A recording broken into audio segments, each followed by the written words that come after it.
আল্লাহ পাক রব্বুল আলামিনের কাছে চাইছেন, আল্লাহ নগদ দিয়া দিছেন, বাকিতেও দেন নাই। এ দুনিয়ায় আল্লাহর এক বড় দুশমন, নাম হলো ফিরআউন। জানেননি তার স্ত্রীর নাম কি? জোরে বলেন। ও আম্মা জানেরা, ও আমার কলিজার যুবক বাবারা, বৃদ্ধ বাবাজিরা, ভালো করে শুনে নাও। ও পর্দার আড়ালের মা, এ জমিনে বড় বেঈমান আল্লাহর নামের দুশমন এমন ফিরআউন। কোরআনে যেই ফেরাউনের এত নাম চলে আসছে, এই ফেরাউনের স্ত্রী আসিয়া এত বড় বেঈমানের ঘরে সংসার করতে গিয়া আল্লাহ তাআলা আসিয়ার এমন ভাবে কবুল করে ফেললেন। আসিয়ার ব্যাপারে রহমতের নবী বলেন, কিয়ামতের দিন জান্নাতে আসিয়ার সাথে আমি মুহাম্মদের বিবাহ হবে। আরো আস্তে করে বলেন। কেমন নারী! ও পর্দার আড়ালের মা বোনেরা, ও আম্মা জানেরা, আপনাদের মতো কত মা এই এলাকায় এখনো আছে, বেপর্দায় চলে না, নামাজ ছাড়ে না, মোবাইলে সময় নষ্ট করে না, স্বামীর মাল খেয়ানত করে না। আম্মা জানেরা, আপনারা কি পারবেন না একজন ভালো নারী হবেন? ও যুবক বাবারা, আমি তোমাদেরকে যতই বয়ান করি, আমি কিন্তু এ কথা বলি না আমার মতো টুপিওয়ালা বড় হুজুর হয়ে তসবিহ হাতে নাও, স্কুল বন্ধ করে মাদ্রাসায় যাও, আমি এ কথা কিন্তু বলি নাই।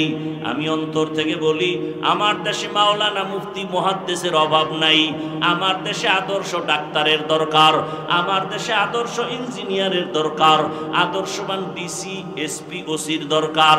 আজ আমার দেশের প্রত্যেকটা থানা জেলার ওসি ডিসি এসপি যদি 5 বেলার নামাজি হতো, কোরআনের বয়ান চলতো, কোনো সুদখোরের থেকে অনুমতি নেওয়ার প্রয়োজন হতো না। অতএব তুমি ডাক্তার হও, দোয়া করি, ইঞ্জিনিয়ার হও, প্রফেসর হও, কিন্তু আল্লাহর মোহাব্বত নিয়ে নবীর আদর্শের মালা গলায় লাগাও। তোমার মতো যুবক তোমাদের চোখের সামনে কি নাই? স্কুলে পড়ে, কলেজে পড়ে, নামাজও পড়ে নাই? বলো তুমি কেন পারবা না রে বাবা? তোমার মতো কত যুবক র্যাব, আর্মি, পুলিশ, বিডিআরের চাকরি করে, নামাজ ছাড়ে না। তোমার বিবেকটাকে জিজ্ঞাসা করো, তুমি কেন পারবা না? তোমার মতো যুবক তাকায় দেখো, আজকে রাস্তায় গাড়ি চালায়, নামাজ পড়ে, তুমি বিবেকটাকে জিজ্ঞাসা করো, তুমি কেন পারবা না? তোমার মতো জেনারেল লাইনের সন্তান কৃষি কাজ করে, নামাজ পড়ে, নদীর মধ্যে মাছ ধরে, নামাজ পড়ে, ব্যবসা করে, নামাজ পড়ে, ডাক্তার, প্রফেসর, ইঞ্জিনিয়ার, নামাজি অভাব নাই। ও আল্লাহর বান্দারা, একটু চিন্তা করো, কয়দিনের আশা পূরণে গুনার পথে দৌড়াবা? মনের শখ মিটাইয়া, মনের আশা পূরণে কত গুনাহ করেছো।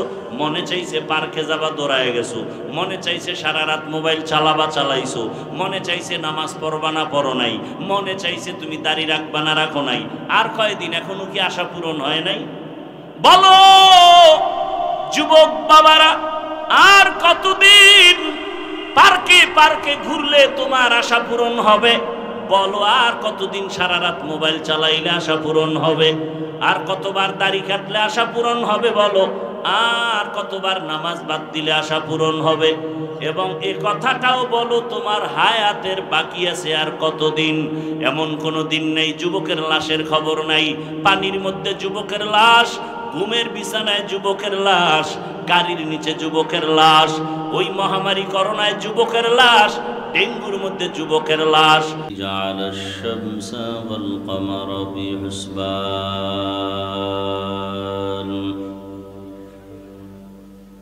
ওয়ান নাজমা ওয়াশ শাজারা ইয়াসজুদান ওয়া ফাদ্দালা জামানান আলা জামান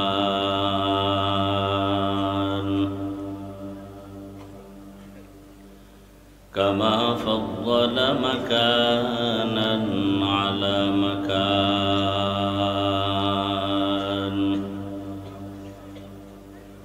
ওয়া ইনসানান আলা ইনসান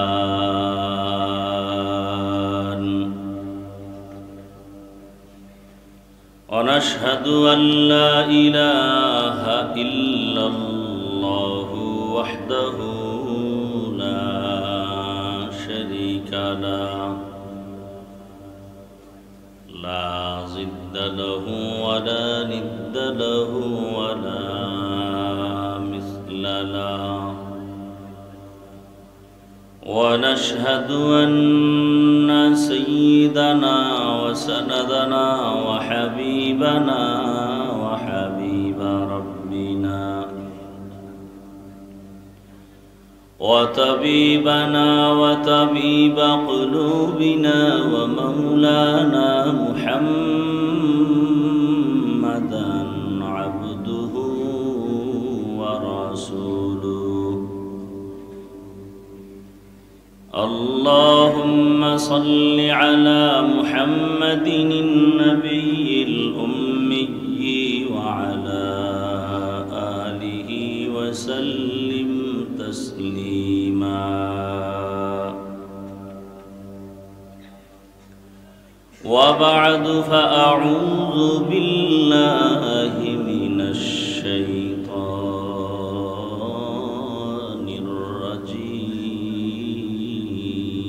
الرجيم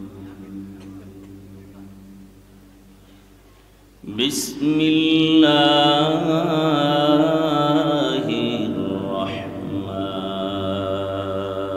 الرحمن الرحيم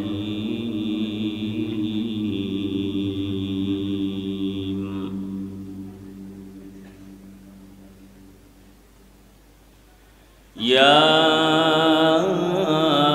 أيها الذين آمنوا استعينوا بالصبر والصلاة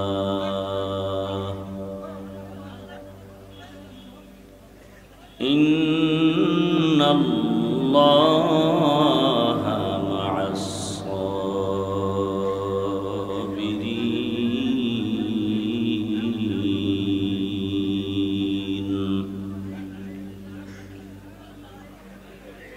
وقال رسول الله صلى الله عليه وآله وسلم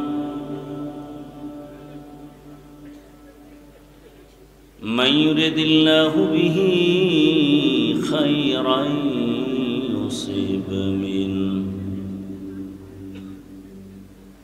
صدق الله مولانا العظيم وصدق رسوله النبي الأمي الكريم ونحن على ذلك من الشاهدين والشاكرين والذاكرين والحمد لله رب العالمين سبحانك لا علم لنا إلا ما علمتنا إنك أنت العليم الحكيم رب اشرح لي صدري ويسر لي أمري واحلل عقدة من لساني يفقه قولي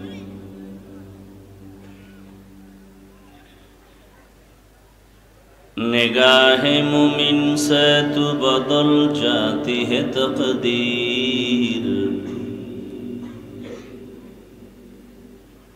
निगाह मुमिन से तू बदल जाती है तकदीर ये बंदा की कुव्वत नहीं कुदरत का इशारा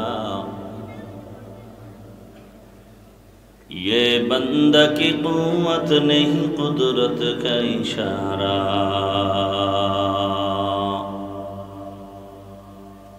ऐ मर्द खिरद तरक मासी की ज़रूरत ऐ मर्द खिरद तरक मासी की ज़रूरत अब सोहबत सालेह की सवा कोई नहीं चारा अब सोहबत सालेह की सवा कोई नहीं चारा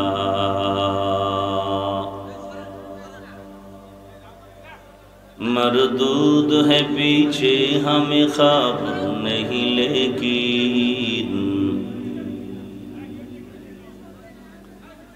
मरदूद है पीछे हमें खबर नहीं लेकिन एक वक्त में हालाक जो अमाल है सारा, एक वक्त में हालाक जो अमाल है सारा। ला इलाहा इल्लल्लाह, ला इलाहा इल्लल्लाह, ला इलाहा इल्लल्लाह, ला इलाहा इल्लल्लाह, ला इलाहा इल्लल्लाह, ला इलाहा इल्लल्लाह, ला इलाहा इल्लल्लाह, ला इलाहा इल्लल्लाह, ला इलाहा इल्लल्लाह, ला इलाहा इल्लल्लाह मुहम्मदुर রাসূলুল্লাহ।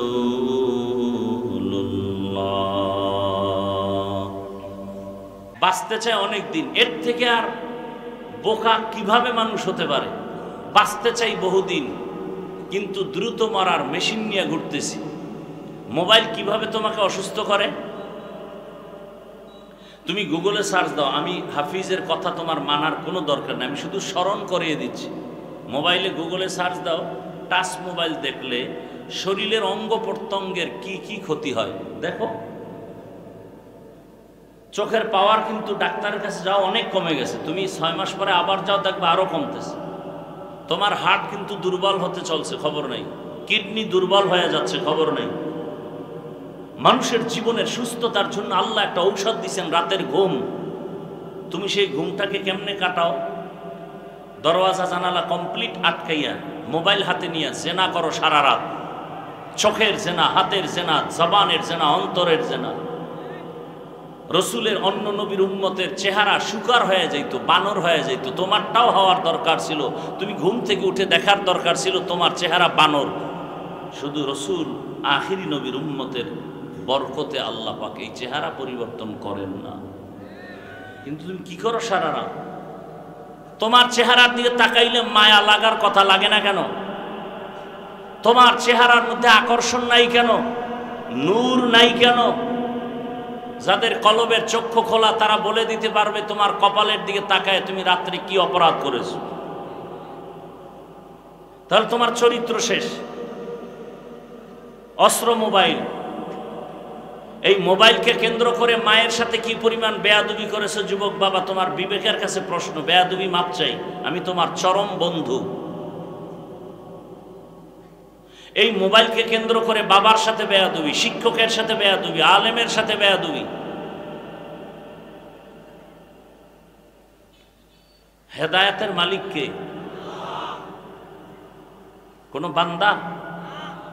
অতএব আমি হাফিজুর রহমানের হাতে হেদায়েতের চাবি নাই। আরে ভাই আমাদের বাদ দাও, আমি তো মানুষই না।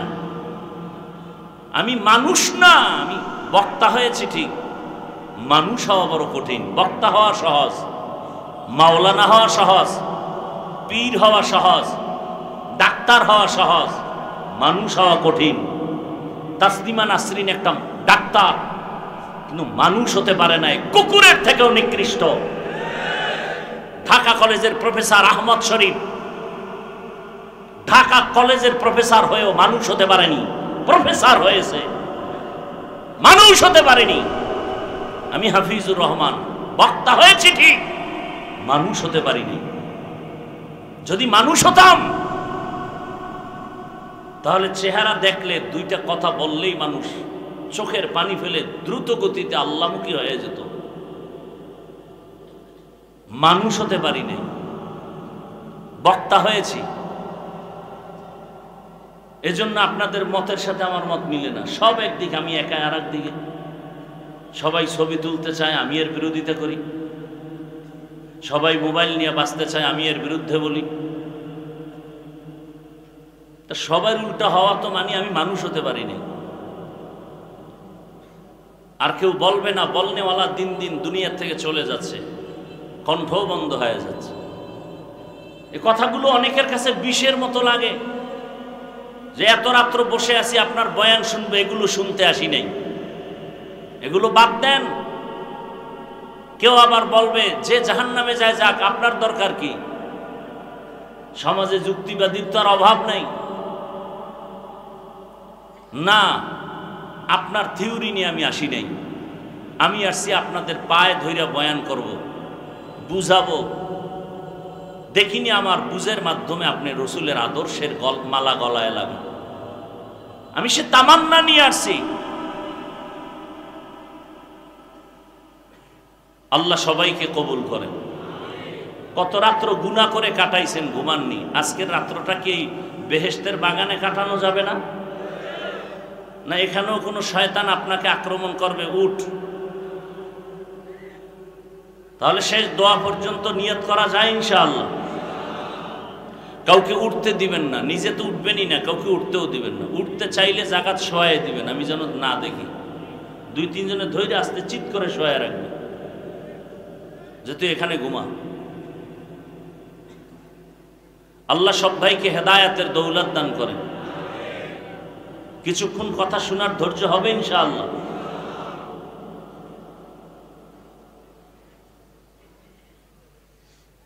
তো উলামায়ে কেরামের জন্য দোয়া করলাম, আল্লাহ উলামায়ে কেরামের ইজ্জতকে বেশি বেশি বাড়ায় দেন।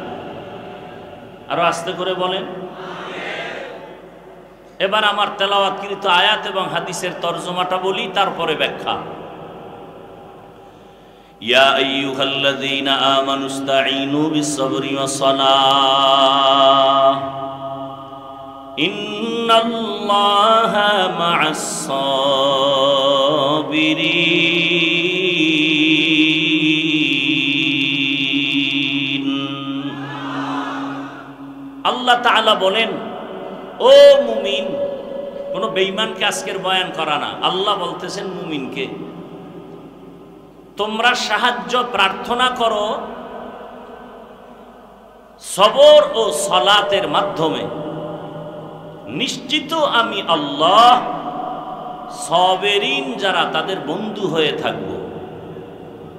কি বলবেন? নাউজুবিল্লাহ। আয়াতের তরজমা শেষ। হাদিসে রাসূল বলেন, মাইয়ুরিদিল্লাহু বিহি খাইরান ইউসিব মিন। আল্লাহর রাসূল বলেন,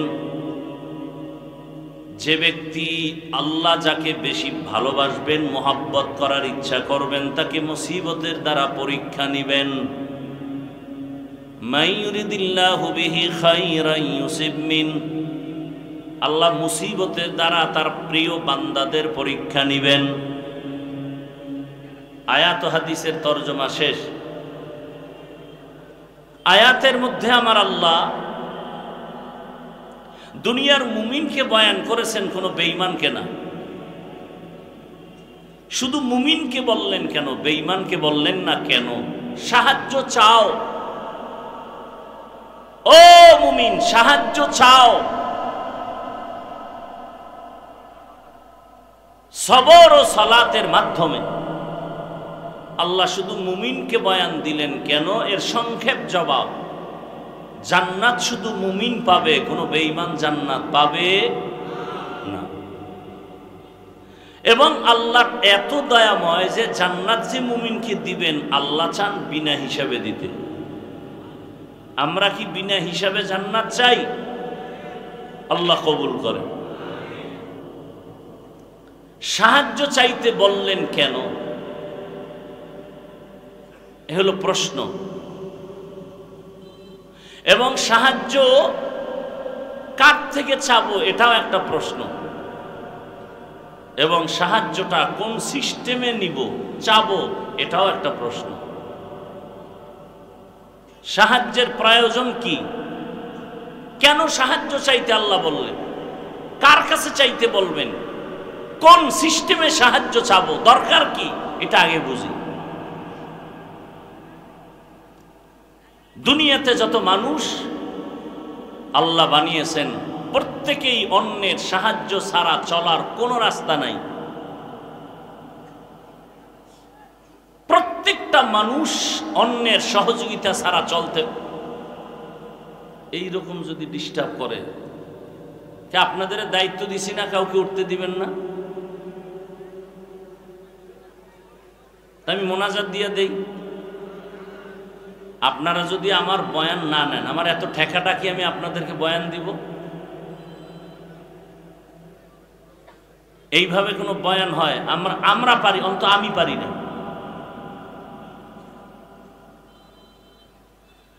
আর আমার কথা হলো, যাদের দীর্ঘ টাইম বসার অভ্যাস নাই, আপনারা কেন ভেতরে ঢুকছেন? আপনারা বাহিরে দাঁড়ায় দাঁড়ায় বয়ান শুনবেন, প্রয়োজনে আবার চলে যাবেন। চোখের নজরে যারা আছে, এখানে ঢুইকা কেন ডিস্টার্ব করবেন বলেন তো? এই প্যান্ডেলটার দাম কত আপনি জানেন? এরকম একটা মজলিস আরশে আজিমে চলতেছে, আমার আল্লাহ সেখানে ওয়াজ করতেছেন, ফেরেশতারা শ্রোতা হয়ে আছে। আল্লাহ ডাইরেক্ট বয়ানের শেষে ঘোষণা দিয়ে দিছেন, এই প্যান্ডেলে যারা আছে সবার জীবনের সব গুনাহ মাফ। এজন্য আমি প্রায় সময় বলি, এ সমস্ত প্যান্ডেল এই খেরের বিছানা, একেবারে পৃথিবীর 3rd ক্লাসের বিছানা। এখানে এসে বসতে গেলে কপাল লাগে, সব কপালওয়ালাদের কপালে জুটে না। এ সমস্ত প্যান্ডেলে আসতে কপাল লাগে, সব কপাল পোড়ারা পারে না। এখানে বসতেও কপাল লাগে, মোনাজাত দিয়া যাইতেও কপাল লাগে। কপাল বড় ভিন্ন জিনিস। কপাল যদি পুড়ে যায়, তো আমি হাফিজুর রহমান কেন আর মক্কা মদিনার ইমাম কেন? স্বয়ং রসুলের বয়ান ওই কপাল পরার কপালে কালেমা জুটে না। এমন কোন কপাল পরার নাম কি আপনাদের জানা আছে যে রসুলের হাতে কালেমা পড়ে নাই?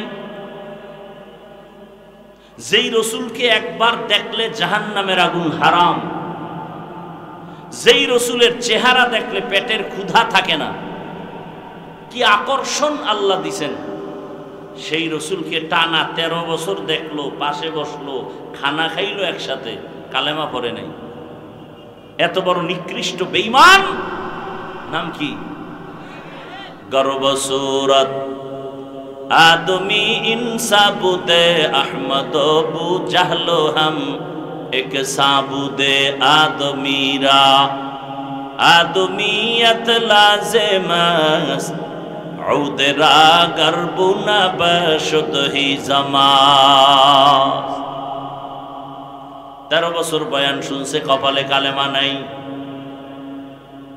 যেই নবীকে একবার দেখবে জাহান্নামের আগুন হারাম, ওই নবীকে দেখার জন্য দুনিয়ার সব মাখলুকাত আশিক হয়ে আছে।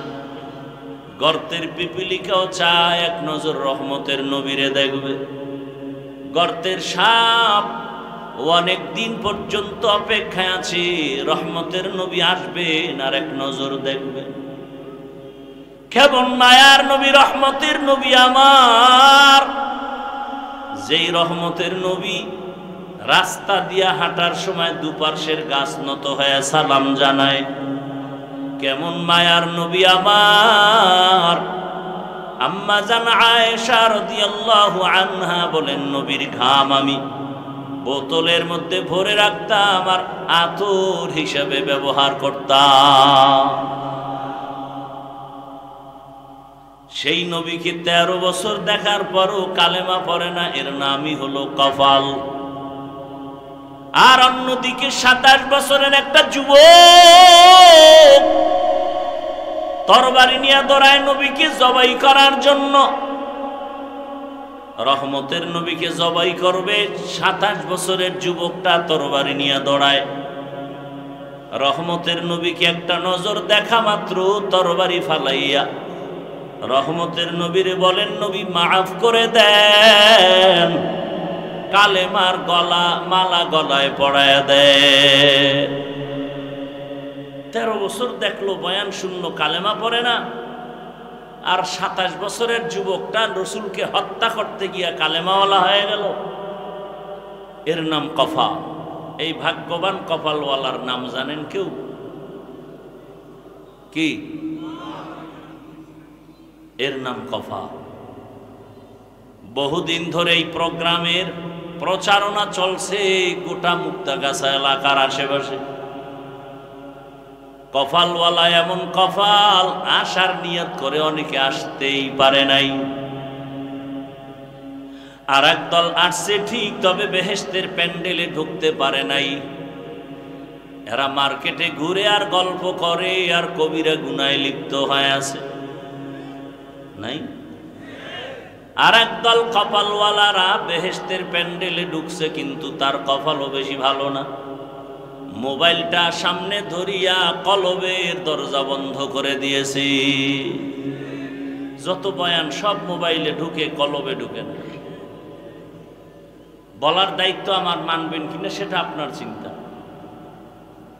আর একদল কপালওয়ালারা ঠিকই বয়ান শুনতেছে, কিন্তু শয়তান ওয়াসওয়াসা দেয়, এত বয়ান শুনে লাভ কি? ওঠ, ঘন্টাকে ঘন্টা বয়ান শুনবে, 10 মিনিটের জন্য ধৈর্য ধারণ করে মোনাজাতটা দিতে পারবে না। কারণ শয়তান জানে বয়ান শুনলে তেমন ক্ষতি হবে না, মোনাজাত দিলে গুনাহ মাফ হবে, আমি ইবলিসের বড় ক্ষতি হয়ে যাবে। এজন্য দেখবেন অনেক কপালওয়ালারা বয়ান শুনে মোনাজাতের আগে চলে যায়। শয়তান ওদেরকে গ্রাস করে ফেলেছে। আল্লাহ হেদায়েতের দৌলত দান করেন। এখনো কি ব্যারাম থাকবে? আল্লাহ সবাইকে কবুল করেন। আল্লাহ, দুনিয়ার মুমিনকে আল্লাহ সাহায্যের জন্য বলেছেন,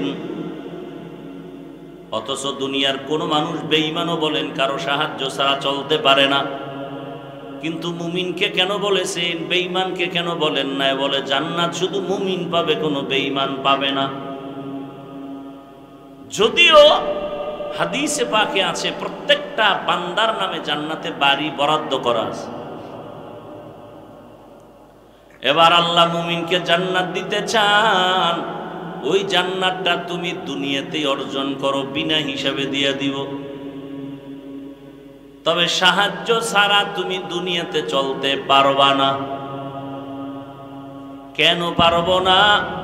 এর 1 নাম্বার কারণ, আমরা বড় দুর্বল। আমরা কি বাহাদুরি দেখাই খুব শক্তিশালী। মিয়া, একটা মশার শক্তি আছে আপনার ভেতরে। এসি মশারি লাগায় ঘুমাইছে, বাতি বন্ধ করার পরে দেখে কানের সামনে মশা গান গাইতেছে। এত আরামের ঘুমটা নষ্ট করলো, এসি মশারিও মানলো না, মাথা গরম হয়ে গেছে, বাতি জ্বালাইছে। মশারির ছিদ্র দিয়ে মশা ঢুকলো কেমনে? বাতি জ্বালায় তদন্ত করে যাক, মোটামুটি ঢুকছে কোন দিক দিয়ে বলা যায় না। আল্লাহ কয় ওদিকে তাকায়, এবার নিজের দিকে তাকা। একটা ছোট্ট ছিদ্র দিয়া মশা ঢুকতে পারে না, সেই দিয়া ঢুকলো। আর তোর কানের ছিদ্র কত বড়! তোর কানের সামনে মশা ঘুরে একবারও ভেতরে ঢুকে না, তোর বাবায় পাহারা দেয়। একটা মশা যদি কানের মধ্যে ঢুকে যায়, তোর সারা রাতের ঘুম নষ্ট হয়ে যাবে। নাকের মধ্যে যদি একটা মশা ঢুকে যায়, তোর ঘুম নষ্ট হয়ে যাবে। আল্লাহ বলেন, সারাদিন তুই ব্যবসা চাকরি করেছো, আমি ফেরেশতা দিয়া তোর পাহারাদার বানায় দিয়েছি। আতিনা ফি দারে দুনিয়া না হাসান, আতিনা ফি দারে উকবা না হাসান, ইয়া গিয়াসাল মুস্তাগীসিন ইহদিনা লিফতিখারা বিল উলুমি ওয়াল গিনা। সাহায্য ছাড়া চলা যাবে? ভালো করে বোঝার চেষ্টা করি। দুনিয়ার সবাই আমরা দুর্বল। আল্লাহ বলেন, ওয়া খুলিকাল ইনসানু যায়ীফা, আমি ইনসানকে বড় দুর্বল করে সৃষ্টি করেছি। আমরা মানুষ কেমন দুর্বল! একটা ছাগল বা বকরির বাচ্চা দিয়ে তাকায় দেখবেন, বকরির বাচ্চা যখন দুনিয়াতে আসে, ওর আশেপাশে কোনো সহযোগিতাকারী থাকে না। থাকে? আর আপনি আমি যেদিন আসছি, আমার আম্মা জানের কণ্ঠ অনেক চাপায় রাখে পর্দা। আমার আম্মার কণ্ঠের আওয়াজ ঘরের ভেতর থেকে সামনের দরওয়াজায় যায় না, এত পর্দা করে আমার মা। কারণ নারীদের শরীরটা ঢেকে রাখা যেমন ফরজ, ভিন পুরুষের থেকে কণ্ঠকেও ঢেকে রাখা ফরজ। কণ্ঠের আওয়াজ যেন বেগানায় না শুনে, এজন্য হাদিসে স্পষ্ট নিষেধ, কোনদিন যেন বেগানা নারী বেগানা পুরুষের সালাম না দেয়। মায়ের কণ্ঠ সামনের দরওয়াজায় যায় না। কিন্তু আপনি আমি যেদিন দুনিয়াতে আসবো, ওই দিন আমার আম্মাজানের প্রসব বেদনা শুরু হয়ে গেছে। এমন আম্মাজানের ব্যথার কান্নার আওয়াজ, আমার আম্মাজানের আওয়াজ বাহিরে যায় না। কিন্তু আমি যেদিন দুনিয়াতে আসবো, সেই প্রসব বেদনার কান্নায় মা বেকার বেহুশ হয়ে গেছে কয়েকবার। আম্মাজানের কান্নার আওয়াজে পাশের বাড়ির মানুষ পর্যন্ত ঘুমাতে পারে না। ঠিক নেই? এরে নবীর উম্মত, আম্মাজানকে সান্ত্বনা দেওয়ার জন্য আমার দাদি নানি পাশে বসে মাকে বুঝাচ্ছে।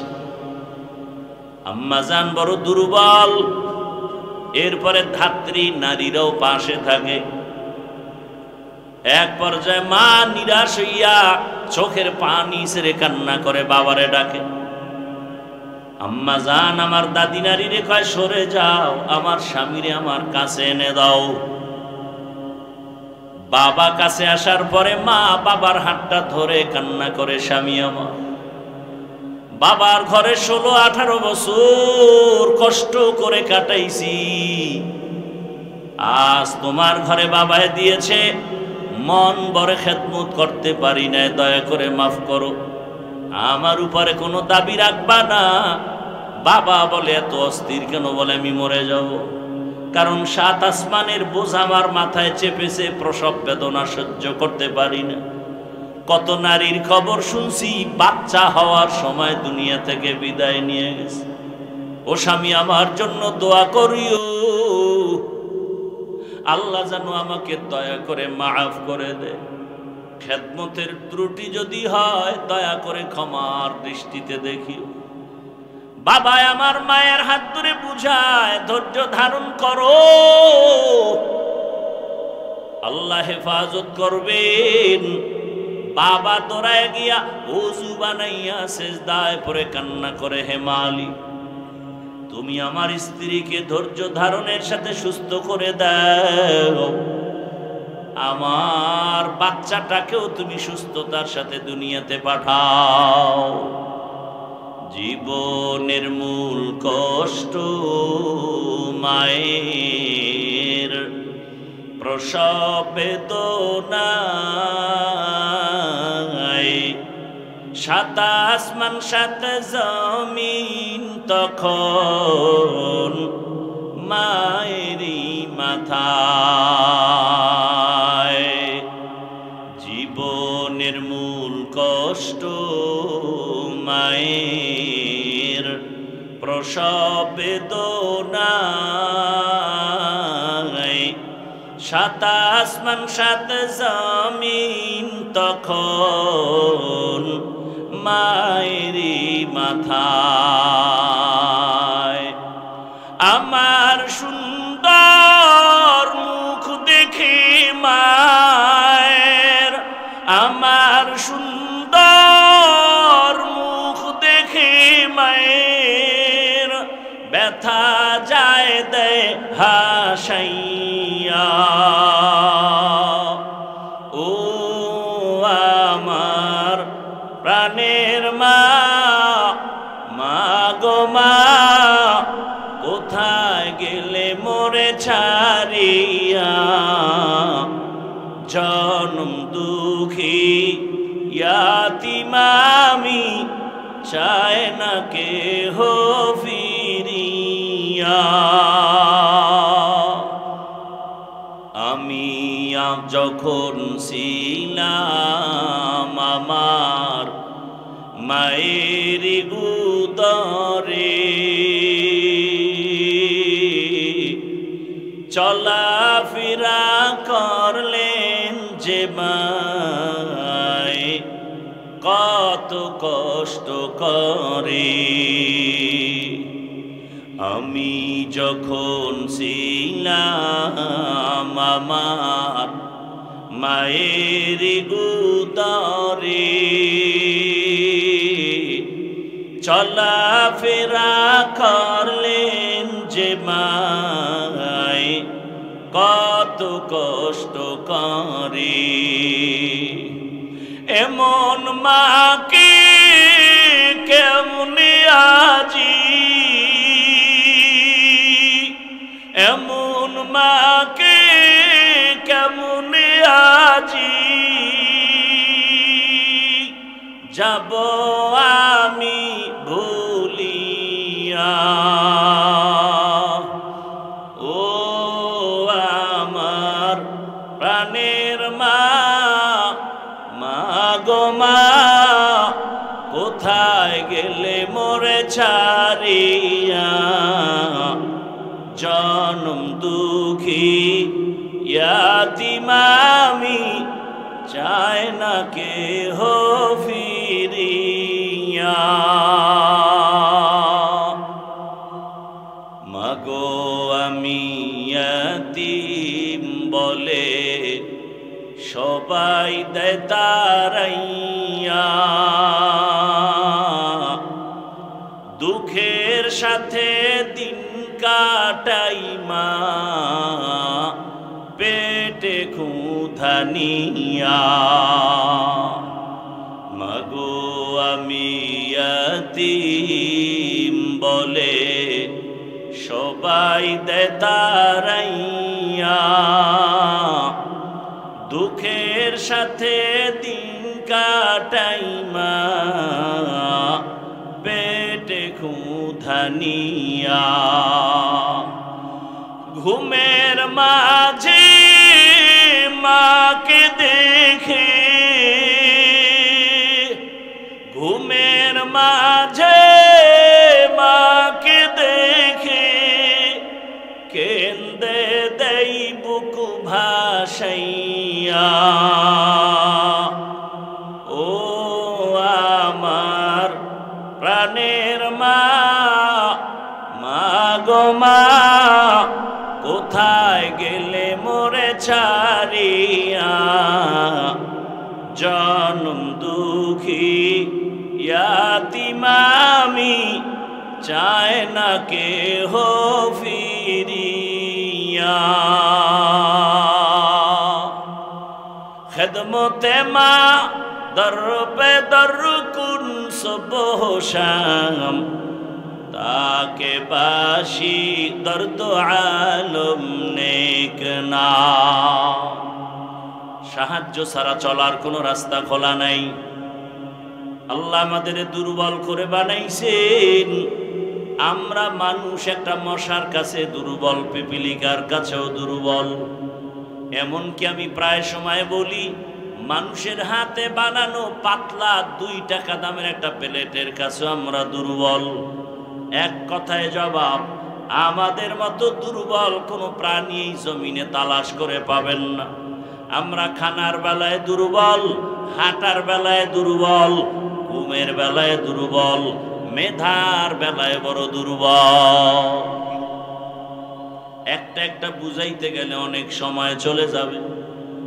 বড় বড় সমুদ্রের মধ্যে নীল তিমি আছে।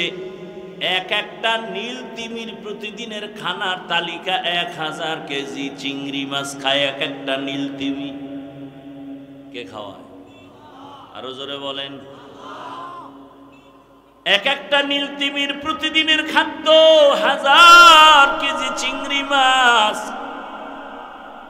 কোহে কাফ একটা পর্বতের ভেতরে একটা প্রাণী বসবাস করে, সি মোরগ নাম। প্রতিদিন ওই সি মোরগের খানার তালিকা 40টা মোটা তাজা হাতি। কে খাওয়া? পিপিলিকার খানা কে দেয় বলেন? জঙ্গলের প্রাণীর খানা কে দেন? নদীর মাছের খানা কে দেন? সকালবেলা একটা পাখি বাসার থেকে ডানা মেলে বের হয়ে গেল, সারাদিন খোলা আসমানে ডানা মেলে মেলে ঘুরতেছে ঘুরতেছে ঘুরতেছে। সন্ধ্যাবেলা পাখিটা নিজের পেট ভরে বাচ্চার খানা নিয়ে বাসায় হাজির হয়ে গেল। এই পাখির খানা কে দিলেন? আরো আশ্চর্যের কথা শুনবেন। মনটা ভেঙে দিয়েন না, অনেক কষ্ট হইতেছে, আমি শারীরিকভাবে খুব ঠান্ডা লাগছে, কষ্ট হইতেছে, তারপরও বলতেছি আপনাদের আগ্রহের উপর। এটা খারাপ করে দিয়েন না, মোনাজাতটা দিয়েই ফেলাম, কিন্তু শুধু হাত উঠাবো, শেষ। এই বছরের জন্য বিদায়, আর সামনে দেখা হবে কিনা জানেন, খালি বলবো আল্লাহুম্মা আমিন, শেষ।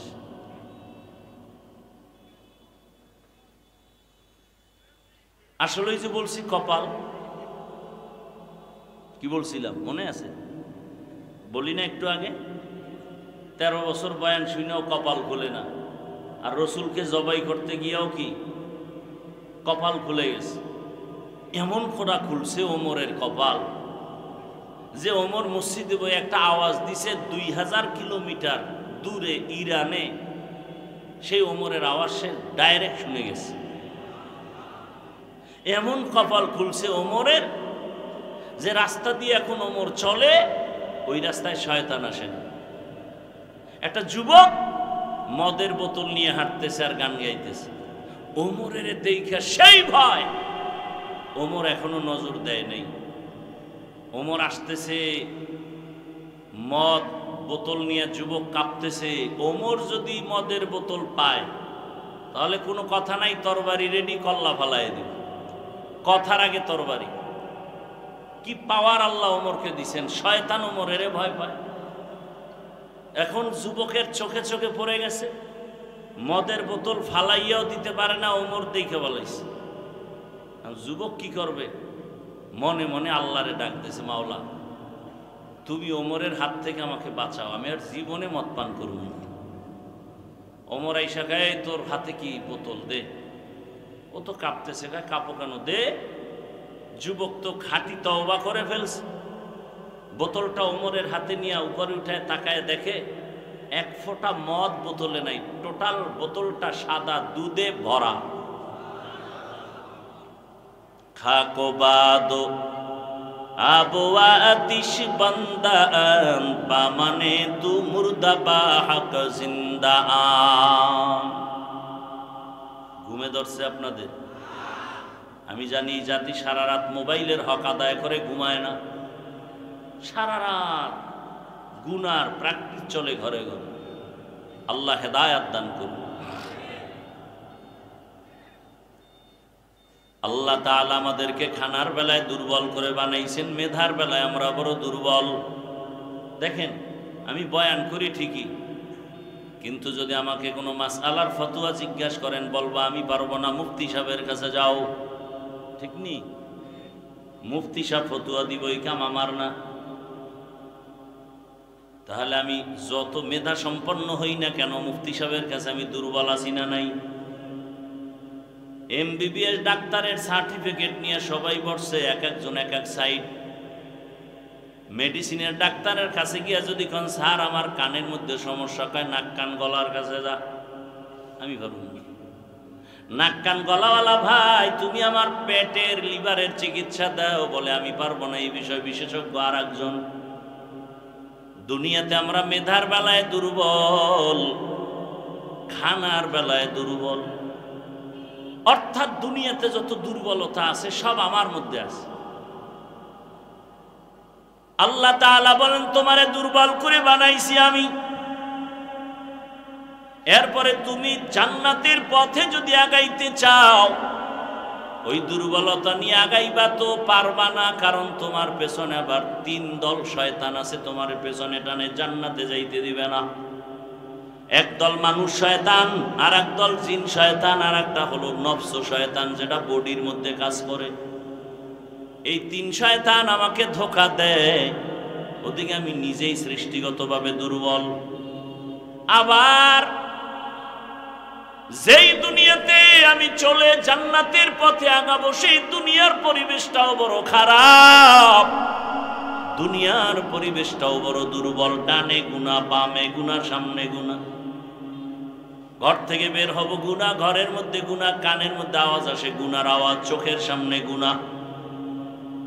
এত কিছু ট্যাকেল দিয়া সামনে জান্নাতের পথে আগানো আমি দুর্বলের দ্বারা সম্ভব না, অন্যের সাহায্য নিতেই হবে।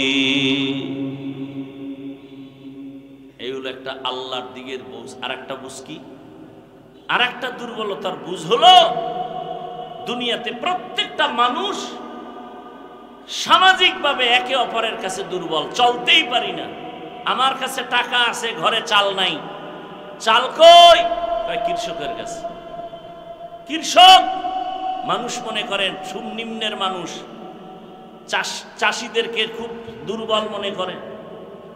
ও কয় বড় লোক, তুমি যতই বাহাদুরি করো, তোমার পকেটের টাকা আমাকে দাও তো আমার চাল তোমার ঘরে যাবে, না হয় যাবে না।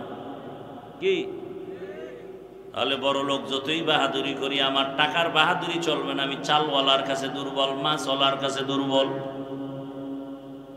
200-400 হাত পানির মধ্যে গিয়া যদি জেলেরা ইলিশ মাছের জাল না ফেলায়, এই জাতির কপালে ইলিশ মাছ কখনো জুটবে না।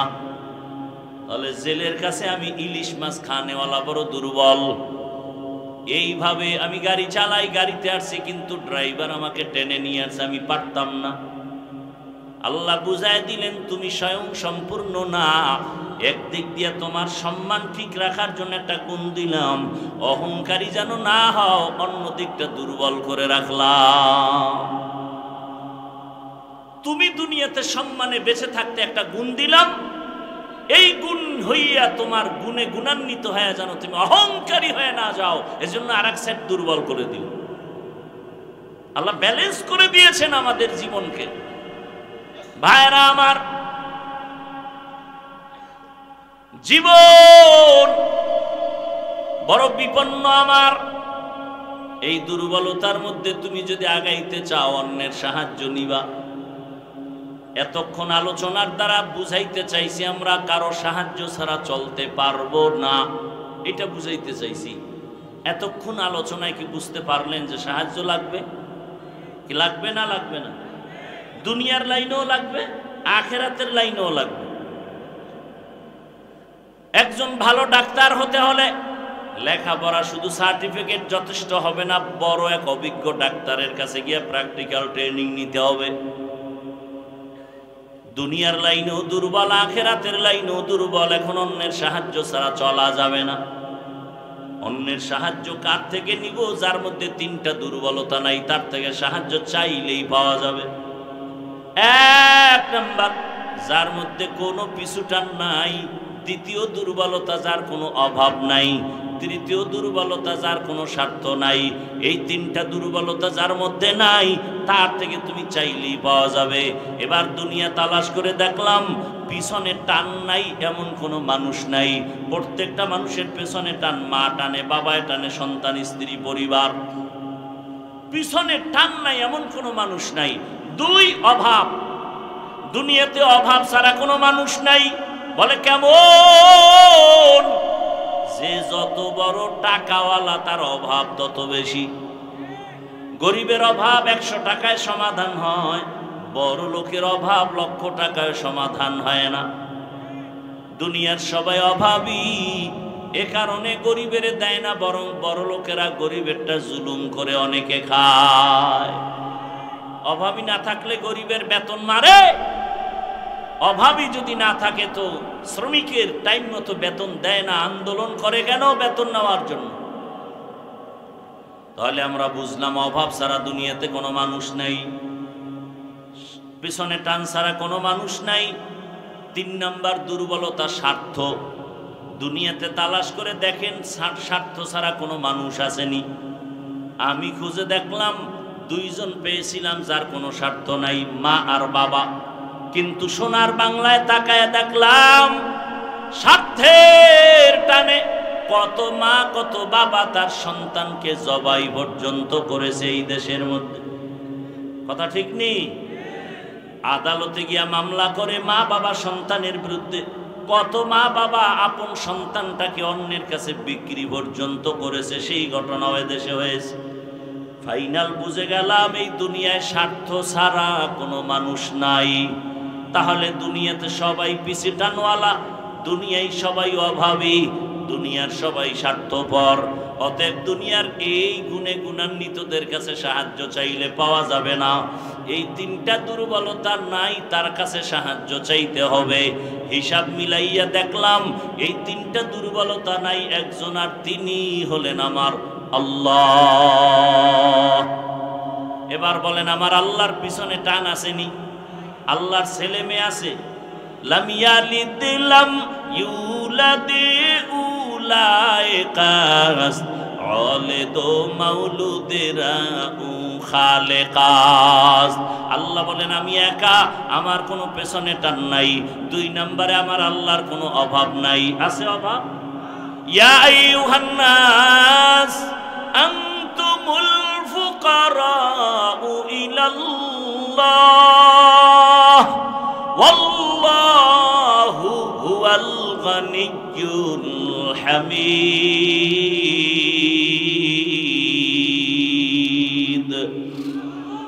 गर तवक्कुल मी कुनिहार सुबह शाम मेरा सानत रिज़्क़ तू अज़ला मकाम जुज़्बा हक़ जी ज़े मखाज़ इंसो जा फज़ले उआ मस्ते दर जुमला जहा। ময়মনসিংহ এলাকায় বিশেষ করে মুক্তাগাছা থানায় আমার জানা মতে কোনো গ্রাম বাদ আছে কিনা যে আমি বয়ান করি নাই। সপ্তাহে সপ্তাহ মুক্তাগাছা ঘুমাইতাম আর প্রতিদিন 1-2টা বয়ান করতাম। তখন আমি ছাত্র। এরপরে আস্তে আস্তে ব্যস্ততাও বেড়ে গেল, আসি না।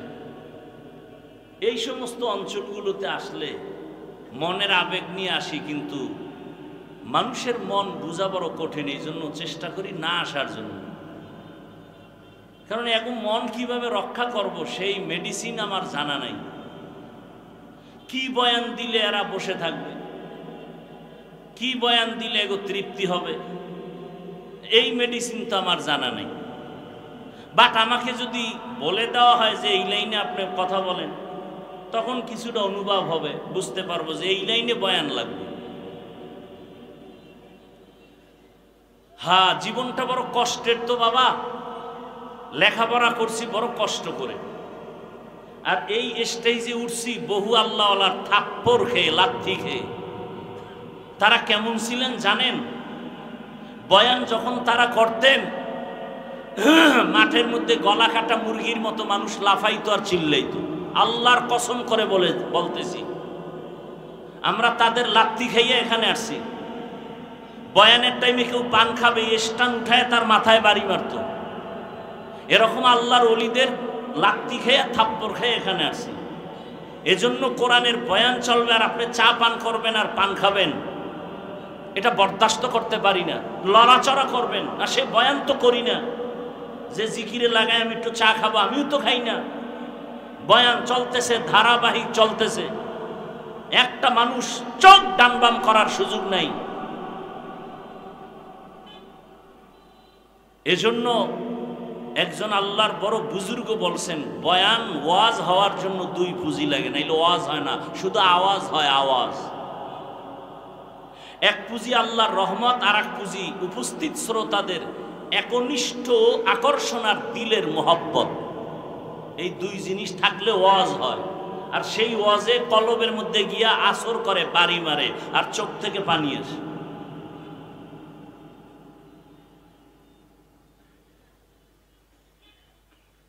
এজন্য ওয়াজ বাড়ছে, এত মানুষ। কালকে বলবেন ও বহু মানুষ, খুব খুশির খবর, ফজর নাই, জোহর নাই, আসর নাই, মাগরিব নাই, এশা নাই, এত মানুষ হইছে তো কি হইছে?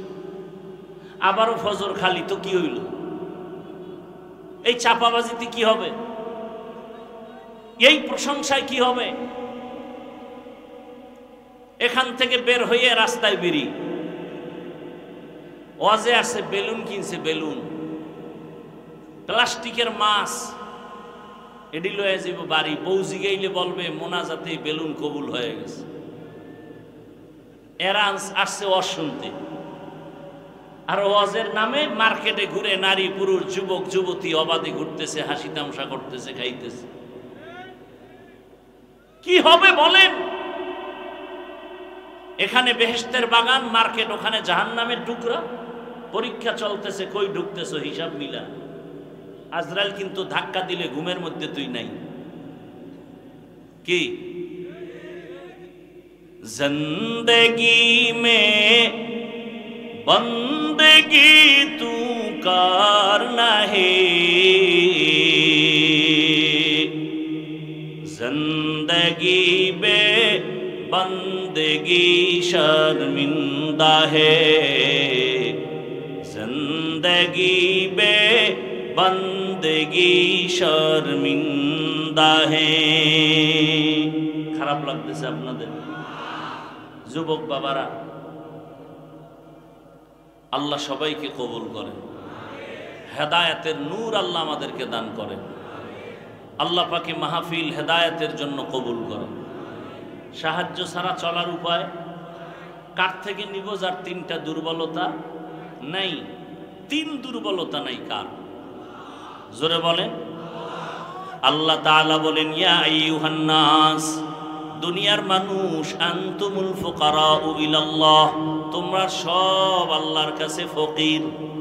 একমাত্র প্রশংসিত ধনী আমার আল্লাহ। আল্লাহর মতো ধনী আর কেউ আছে? দুনিয়ার ধনীরা দেয় কিন্তু কোটা দেয়, মনের মতো দেয় না। আর আমার আল্লাহ এত পরিমাণ দেন, বান্দার চাহিদার বেশি, খোটাও দেন না। আল্লাহ তাআলা বলেন, সাহায্য সারা চলার উপায় নাই, তবে তিন জিনিসের দুর্বলতা যার মধ্যে নাই তার থেকে সাহায্য নাও। এবার সাহায্য তো আল্লাহর থেকে নিব, কার থেকে? জোরে বলেন। আচ্ছা বলেন তো, নবীজির সাহায্যের প্রয়োজন হলে কার কাছে চাইতেন? আপনার আমার আল্লাহর কাছে চাইতে সমস্যা কোথায়? নবী হাদিসে বলেন, একটা জুতার ফিতাও যদি ছিঁড়ে যায় আল্লাহর কাছে বলো, কারণ আমার আল্লাহর কাছে মানুষের মতো দয়ার কোনো প্রাণী নাই।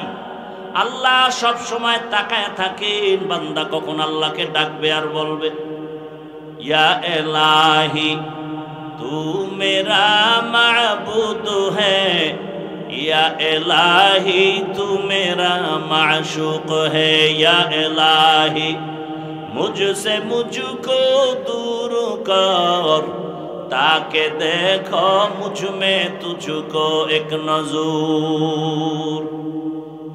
আল্লাহর নবী বলেন, ইজা সাআলতা ফাসআলিল্লাহ, যখন তুমি সুয়াল করবা আল্লাহর কাছে সুয়াল করো। ওয়া ইজা ইসতাআনতা ফাসতাইন বিল্লাহ, যখন সাহায্য চাইবা তুমি আল্লাহর কাছে চাও। আল্লাহর কাছে চাইতে দেরি, বান্দা পাইতে মোটেও দেরি হবে না। কিন্তু আমরা আল্লাহর কাছে অনেকে চাই, অনেকে বলে চাইও পাই না, এজন্য চাই না। আল্লাহ বলেন, চাওয়ারও সিস্টেম আছে। দুই জিনিসের মাধ্যমে আমার কাছে চাও। এক নম্বরে ধৈর্য, দুই নম্বরে হলো নামাজ। আমাদের ধৈর্যও নাই, নামাজও নেই। যেই নামাজ আমরা পড়ি ওই নামাজ কি নামাজ? নামাজও পড়ে মিথ্যাও বলি, নামাজ পড়ি সুদ খাই, নামাজ পড়ি ঘুষ খাই, নামাজ পড়ি জুলুম করি। এরকম নামাজ এদেশে নাই। এই নামাজ তো জান্নাতের নামাজ নয়। নামাজ কেমন নামাজ? আল্লাহ নিজেই বলে নামাজ কেমন জানো?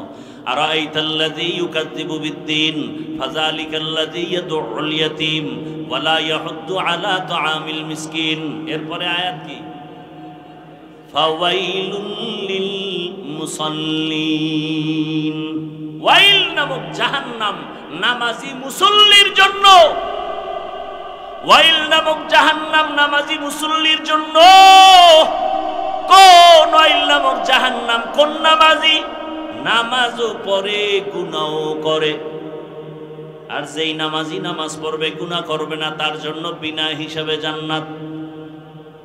এরে নবীর আশিক, আল্লাহর থেকে নামাজ আর সবরের মাধ্যমে সাহায্য চাও, আল্লাহ দরজা খুলে দিবেন। এরে নবীর উম্মতের দল, এই ধৈর্যের মাধ্যমে তুমি সাহায্য প্রার্থনা করো। ধৈর্য তিন প্রকার: ইবাদতের বেলায় ধৈর্য, মুসিবতের বেলায় ধৈর্য, গুনাহের বেলায় ধৈর্য। স্বামী আর স্ত্রী কথা বলতেছে, হঠাৎ করে একদিন স্ত্রী স্বামীকে বলে, তুমি আমারে কেমন মহব্বত করো? বলে, জীবন থেকেও বেশি। বলে, তার নমুনা কি? বলে, তুমি যা চাইবা তাই দিব, তুমি আমার জীবন, তুমি আমার মরণ। স্ত্রী একজন দিনদারি নারী, আল্লাহ ভোলা নারী, ডাক দিয়ে কয়, হে স্বামী, ভালো করে বলো, আমি যা চাইবো তাই দিবা? বলে, হ্যাঁ। এবার স্ত্রী পরীক্ষামূলক বলে, ও স্বামী আমার, আমি যদি চাইলেই দাও, দেরি না করো তো আমারে 3 তালাক দিয়া দাও। কয় তালাক? স্বামী খুশি? স্বামী বলে এটা তো দেওয়ার জন্য বলি না, বলে ওয়াদা করছো যা চাইবো তাই দিবা, দাও, তালাক দাও। দুইজনের ভেতরে মৃদু তর্ক শুরু হয়ে গেল। সমাধানের জন্য জামানার নবীর দরবারে রওনা। রাস্তার মাঝে যাইয়া হঠাৎ স্বামী বেচারা রাস্তায় পড়ে গিয়া পা ভেঙ্গে গেছে। নুজহাতুল মাজালিসের মধ্যে ধৈর্যের বয়ানে ঘটনা আছে। ওই আল্লাহর বান্দা যখনই পা ভেঙ্গে চিৎকার শুরু করে, আল্লাহ তুমি আমারে মুসিবত থেকে বাঁচাও। স্ত্রী হাতটা ধইরা বলে নবীর দরবারে যাব না, বাড়ি লও। বাড়িতে যাইয়া স্ত্রী ডাক দিয়া কয়, স্বামী আমি যে তালাক চাইছিলাম সে কথা উড্ড করে নিলাম, তালাক লাগবে না। স্বামী বলে, বিবি চাইলা কেন, আবার চাওয়ার পরে ফিরাইয়া নিলা কেন? এবার বিবি ডাক দিয়া কয়, স্বামী আমার, তুমি কি রাসূলের হাদিস শোনো নাই? রহমতের নবী বলছেন, মাইয়ুরিদিল্লাহু বিহি খাইরান ইউসিব মিন। আল্লাহ যারে বেশি আদর করে মোহাব্বত করে তারে মুসিবতের পরীক্ষা নেয়। আমি আমার বাবার ঘর মায়া ছাড়িয়া তোমার সংসারে আসছি খেদমত করার জন্য। এত বছর তোমার সংসার করলাম, একটা দিন কোনো মুসিবত দেখলাম না, কোনো কান্না নাই, হা হুতাশ নাই। বুঝলাম যেখানে মুসিবত নাই ওখানে আল্লাহর রহমত নাই। এজন্য কইছি ঘরে থাকবো না, যেখানে রহমত নাই ওখানে আমিও নাই। কিন্তু আল্লাহর কুদরত, যখন তুমি রাস্তার মাঝে গিয়া পড়ে গিয়া পাটা ভেঙে ফেলেছ, তখন তোমার কান্না শুরু হয়েছে। মুসিবত এসে গেছে। মুসিবত যেখানে আছে রহমত সেখানে আছে, আমিও সেখানে আছি। এ কারণে তালাক চাইয়া আবার ফিরায় নিয়েছি। আর আমরা সামান্য একটু মুসিবতে পড়লে আল্লাহরে শুদ্ধা গালি দেয়, আছে না নাই? আল্লাহ হেদায়েতের দৌলত দান করেন। আল্লাহ বলেন, আমি পরীক্ষার হলে পাঠাইছি, পরীক্ষা করিয়া তোমার ঈমানটাকে তাজা করব, যাচাই করব। আল্লাহর কাছে সাহায্য চাওয়ার জন্য 2 জিনিস লাগবে, ধৈর্য আর নামাজ। আমাদের ধৈর্য নাই, নামাজও নাই, এ কারণে সাহায্য চাইও আমরা পাই না। যারা আল্লাহর কাছে চাওয়ার মতো চাইছেন, আল্লাহ তাদেরকে দিয়েই দিছেন, কঠিন ভাবে দিছেন। ভাইরা আমার, আল্লাহ পাক রব্বুল আলামিনের কাছে চাইছেন, আল্লাহ নগদ দিয়ে দিছেন, বাকিতেও দেন নাই। এ দুনিয়ায় আল্লাহর এক বড় দুশমন, নাম হলো ফিরআউন। জানেননি তার স্ত্রীর নাম কি? জোরে বলেন। ও আম্মা জানেরা, ও আমার কলিজার যুবক বাবারা, বৃদ্ধ বাবাজিরা, ভালো করে শুনে নাও। ও পর্দার আড়ালের মা, এ জমিনে বড় বেঈমান আল্লাহর নামের দুশমন এমন ফিরআউন। কোরআনে যেই ফেরাউনের এত নাম চলে আসছে, এই ফেরাউনের স্ত্রী আসিয়া এত বড় বেঈমানের ঘরে সংসার করতে গিয়া আল্লাহ তাআলা আসিয়ার এমন ভাবে কবুল করে ফেললেন। আসিয়ার ব্যাপারে রহমতের নবী বলেন, কিয়ামতের দিন জান্নাতে আসিয়ার সাথে আমি মুহাম্মদের বিবাহ হবে। আরো আস্তে করে বলেন, কেমন নারী! ও পর্দার আড়ালের মা বোনেরা, ও আম্মা জানেরা, আপনাদের মতো কত মা এই এলাকায় এখনো আছে, বেপর্দায় চলে না, নামাজ ছাড়ে না, মোবাইলে সময় নষ্ট করে না, স্বামীর মাল খেয়ানত করে না। আম্মা জানেরা, আপনারা কি পারবেন না একজন ভালো নারী হবেন? ও যুবক বাবারা, আমি তোমাদেরকে যতই বয়ান করি, আমি কিন্তু এ কথা বলি না আমার মতো টুপিওয়ালা বড় হুজুর হয়ে তসবিহ হাতে নাও, স্কুল বন্ধ করে মাদ্রাসায় যাও, আমি এ কথা কিন্তু বলি নাই। আমি অন্তর থেকে বলি, আমার দেশে মাওলানা মুফতি মুহাদ্দিসের অভাব নাই। আমার দেশে আদর্শ ডাক্তারের দরকার, আমার দেশে আদর্শ ইঞ্জিনিয়ারের দরকার, আদর্শবান ডিসি এসপি ওসির দরকার। আজ আমার দেশের প্রত্যেকটা থানা জেলার ওসি ডিসি এসপি যদি 5 বেলার নামাজি হতো, কোরআনের বয়ান চলতো, কোন সুদখোরের থেকে অনুমতি নেওয়ার প্রয়োজন হতো না। অতএব তুমি ডাক্তার হও, দোয়া করি, ইঞ্জিনিয়ার হও, প্রফেসর হও, কিন্তু আল্লাহর মোহাব্বত নিয়ে নবীর আদর্শের মালা গলায় লাগাও। তোমার মতো যুবক তোমাদের চোখের সামনে কি নাই? স্কুলে পড়ে, কলেজে পড়ে, নামাজও পড়ে নাই? বলো তুমি কেন পারবা না রে বাবা? তোমার মতো কত যুবক র্যাব, আর্মি, পুলিশ, বিডিআর এর চাকরি করে নামাজ ছাড়ে না। তোমার বিবেকটাকে জিজ্ঞাসা করো তুমি কেন পারবা না? তোমার মতো যুবক তাকায় দেখো, আজকে রাস্তায় গাড়ি চালায়, নামাজ পড়ে, তুমি বিবেকটাকে জিজ্ঞাসা করো তুমি কেন পারবা না? তোমার মতো জেনারেল লাইনের সন্তান কৃষি কাজ করে, নামাজ পড়ে, নদীর মধ্যে মাছ ধরে, নামাজ পড়ে, ব্যবসা করে, নামাজ পড়ে, ডাক্তার, প্রফেসর, ইঞ্জিনিয়ার, নামাজি অভাব নাই। ও আল্লাহর বান্দারা, একটু চিন্তা করো, কয়দিন আর আশা পূরণে গুনার পথে দৌড়াবা? মনের শখ মিটাইয়া, মনের আশা পূরণে কত গুনাহ করেছো। মনে চাইছে পার্কে যাবা, দৌড়ায় গেছো। মনে চাইছে সারা রাত মোবাইল চালাবা, চালাইছো। মনে চাইছে নামাজ পড়বা না, পড়ো নাই। মনে চাইছে তুমি দাড়ি রাখবা না, রাখো নাই। আর কয়দিন, এখনো কি আশা পূরণ হয় নাই? বলো যুবক বাবারা, আর কতদিন পার্কে পার্কে ঘুরলে তোমার আশা পূরণ হবে? বলো আর কতদিন সারা রাত মোবাইল চালাইলে আশা পূরণ হবে? আর কতবার দাড়ি কাটলে আশা পূরণ হবে? বলো আর কতবার নামাজ বাদ দিলে আশা পূরণ হবে? এবং এ কথাটাও বলো, তোমার হায়াতের বাকি আছে আর কতদিন? এমন কোনো দিন নেই যুবকের লাশের খবর নাই। পানির মধ্যে যুবকের লাশ, ঘুমের বিছানায় যুবকের লাশ, গাড়ির নিচে যুবকের লাশ, ওই মহামারী করোনায় যুবকের লাশ, ডেঙ্গুর মধ্যে যুবকের লাশ।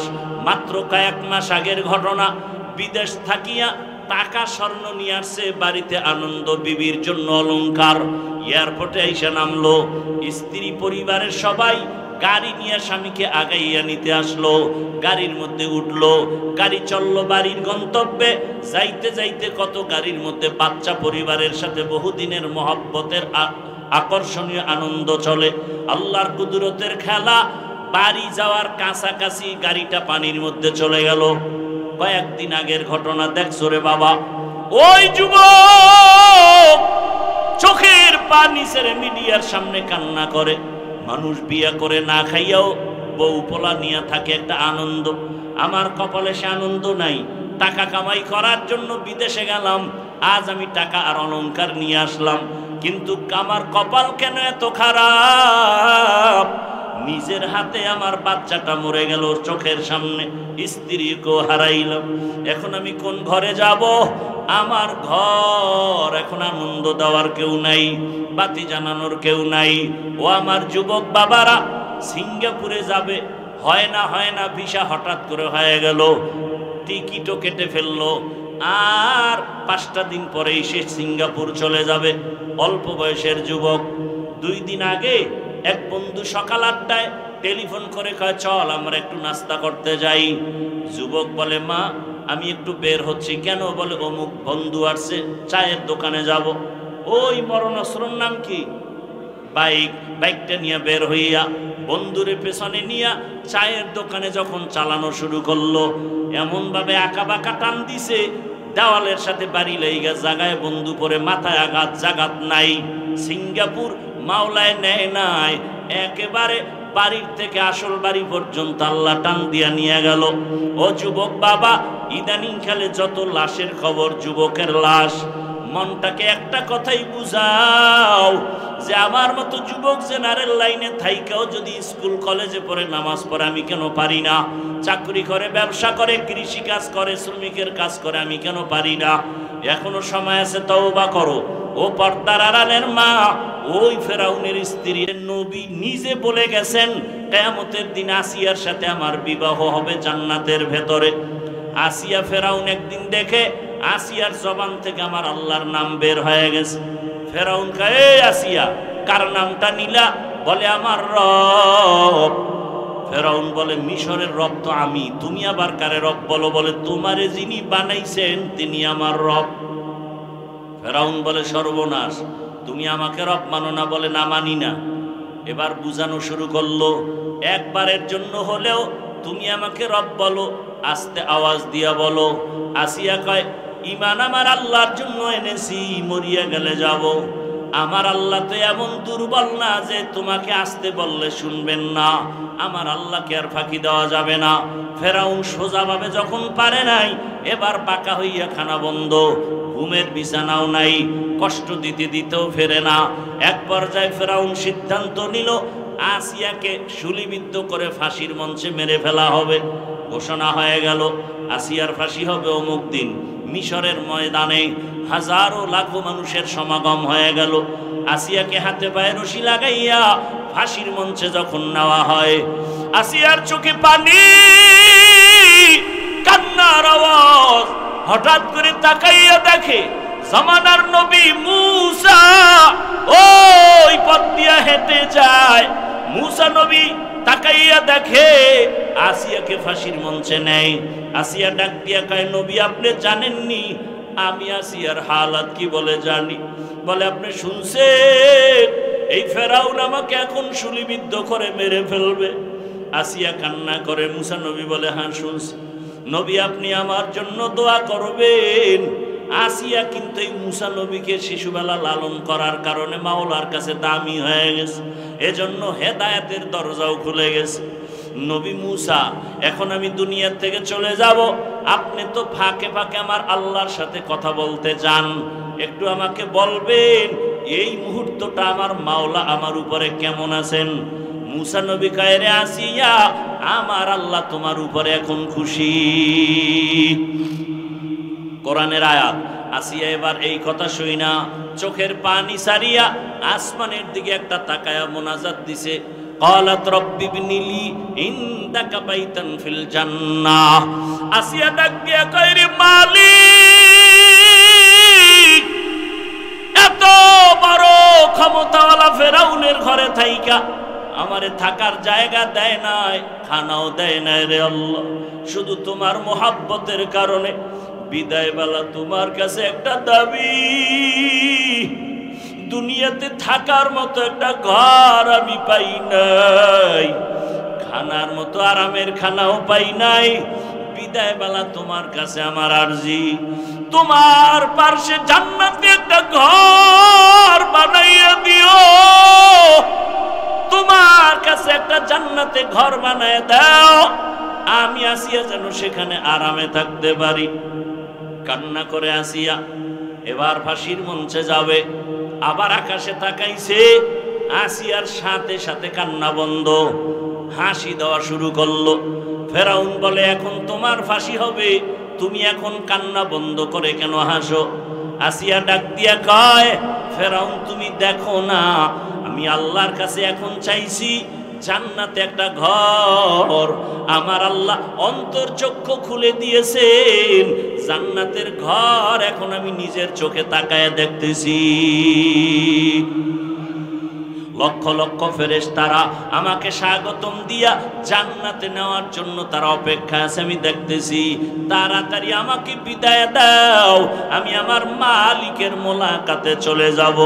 ও পর্দার আড়ালের মা বোনেরা, আপনার স্বামী তো ফেরাউনের মতো খারাপ না, আপনার স্বামী আপনি নামাজ পড়লে অনেক খুশি থাকে, দোয়া করে, অতএব আমি বলবো মা বোনেরা এখনো সময় আছে, তওবা করেন, আল্লাহর কাছে মনে মনে বলেন, আর নামাজ ছাড়বেন না, বেপরদায় চলবেন না, স্বামীর মাল খেয়ানত করবেন না, নবীর সুন্নাত অনুযায়ী চলবেন, সন্তানটাকে আদর্শওয়ালা বানাবেন। ও যুবক বাবারা, আল্লাহর কাছে মনে মনে তওবা করো, জীবনে তো গুনাহ কম করো নাই, আজকে থেকে তওবা করো, আল্লাহকে বলো, হে আল্লাহ আর গুনাহ করব না, নামাজ ছাড়বো না, দাড়ি কাটবো না, বেপরদায় চলবো না, মা বাবার দোয়া নিয়া, শিক্ষকের দোয়া নিয়া, উলামায়ে কেরামের পরামর্শ নিয়ে নবীর আদর্শে চলবো। তওবা করার মতো যদি করতেই পারো, আল্লাহ পাক তওবার দরজা দিয়ে গুনাহ মাফ করে দিবেন। আল্লাহর কাছে মনে মনে খাঁটি ভাবে যদি তওবা করো, আল্লাহকে বলো, হে মালিক আমাদের তওবা কবুল করে নেন, তওবার উপরে মজবুত হইয়া চলার তৌফিক দান করেন, আমিন।